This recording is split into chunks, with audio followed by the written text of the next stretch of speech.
Di bawah sinar bulan purnama yang memancarkan cahaya perak, lautan Nusantara menggulungkan ombak besar yang menghantam tebing-tebing curam. Suara gemuruh air yang menghantam batu menciptakan simfoni yang dramatis, seolah alam sendiri bersiap untuk menyaksikan pertempuran yang akan mengguncang dua dunia. Di selatan, Ratu Kidul, penguasa lautan yang penuh keanggunan dan misteri, melangkah dengan anggun di atas ombak.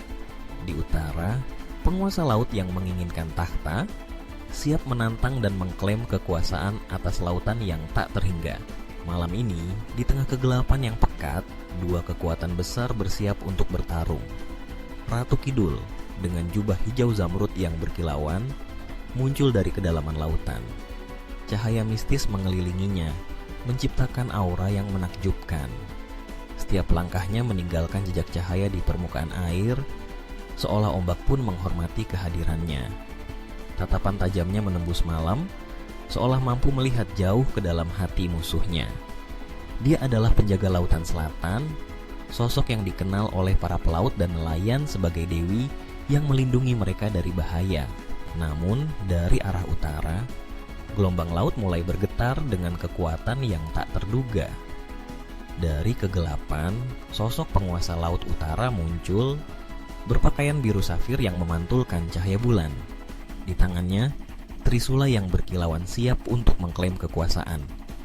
Dia adalah penguasa yang ambisius, tak pernah puas dengan apa yang dimilikinya, selalu menginginkan lebih. Dengan tatapan tajam dan senyum penuh tantangan, dia berdiri di atas ombak yang mengamuk, siap untuk menantang Ratu Kidul. Lautan yang tenang seketika berubah menjadi medan pertempuran. Ombak yang sebelumnya lembut kini bergejolak, seolah merasakan ketegangan yang melanda. Ratu Kidul mengangkat tangannya, memanggil angin topan yang berputar di sekelilingnya. Dalam sekejap, badai muncul, menggelapkan langit dan membuat ombak semakin tinggi. Dia adalah ratu yang tak hanya menguasai air, tetapi juga mampu mengendalikan kekuatan alam. Suara petir menyambar, menambah suasana mencekam saat dia bersiap untuk menghadapi musuhnya. Di sisi lain, penguasa laut utara tak gentar. Dengan trisula di tangan, dia mengarahkan senjatanya ke arah Ratu Kidul. Gelombang yang mengamuk di sekelilingnya seolah merespon, mengangkatnya ke ketinggian, memberikan kekuatan ekstra untuk menghadapi lawan yang kuat. Laut ini bukan milikmu sendiri, Ratu Kidul. Hari ini, aku akan mengambil alih. Teriaknya, suaranya bergema di tengah badai. Pertempuran dimulai dengan ledakan kekuatan mistis. Ombak saling bertabrakan, menciptakan suara gemuruh yang mengguncang langit. Ratu Kidul dan penguasa laut utara saling serang dengan kekuatan yang tak terduga. Setiap gerakan mereka bagaikan tarian maut di atas gelombang, menggabungkan keanggunan dan kekuatan. Kilatan petir menyambar, menerangi wajah mereka yang penuh tekad.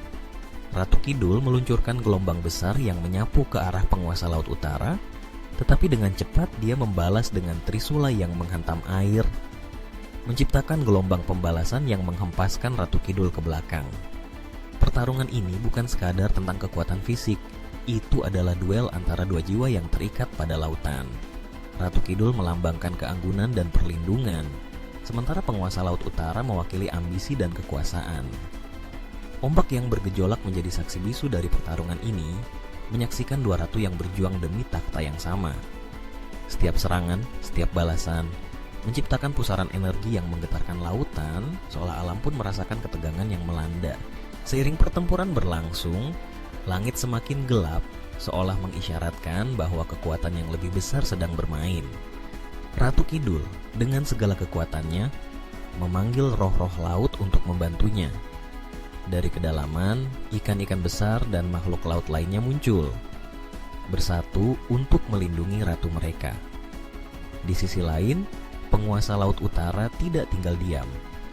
Dia memanggil angin utara yang dingin dan angkuh, menciptakan badai es yang melawan gelombang hangat dari selatan.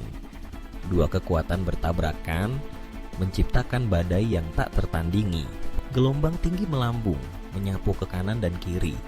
Suara petir dan gemuruh ombak menciptakan simfoni yang menakutkan, menggema di seluruh lautan.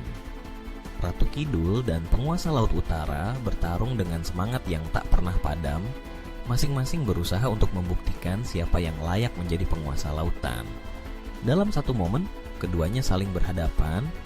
Mata mereka bertemu dalam keheningan sejenak, seolah dunia berhenti berputar. Akhirnya, setelah pertempuran yang panjang dan melelahkan, badai mulai mereda.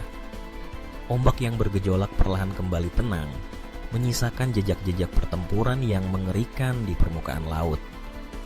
Ratu Kidul dan penguasa Laut Utara, meskipun lelah, berdiri di tengah lautan yang damai. Masing-masing menyadari bahwa mereka telah mencapai batas kekuatan mereka. Keseimbangan lautan telah kembali, tetapi pertanyaan tetap ada. Apakah perang ini benar-benar berakhir? Dari kejauhan, Ratu Kidul menatap penguasa Laut Utara dengan tatapan yang dalam. Kita mungkin berbeda, tetapi kita adalah bagian dari lautan yang sama. Mungkin sudah saatnya kita berhenti berperang dan belajar untuk saling menghormati, katanya lembut, suaranya seolah dibawa angin. Penguasa Laut Utara, meskipun masih berpegang pada ambisi, merasakan kejujuran dalam kata-kata Ratu Kidul. Mungkin kau benar, Ratu Kidul. Laut ini terlalu indah untuk dihancurkan oleh perang. Kita bisa berbagi kekuasaan, menjaga lautan bersama. Dengan kata-kata itu, dua ratu yang sebelumnya berseteru kini berdiri berdampingan, mengamati lautan yang kembali tenang.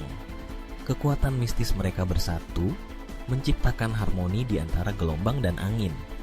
Meskipun pertempuran telah berakhir, kisah mereka akan terus hidup, menjadi legenda yang diceritakan di antara para pelaut dan nelayan, tentang dua ratu yang berjuang demi lautan, dan akhirnya menemukan jalan menuju perdamaian.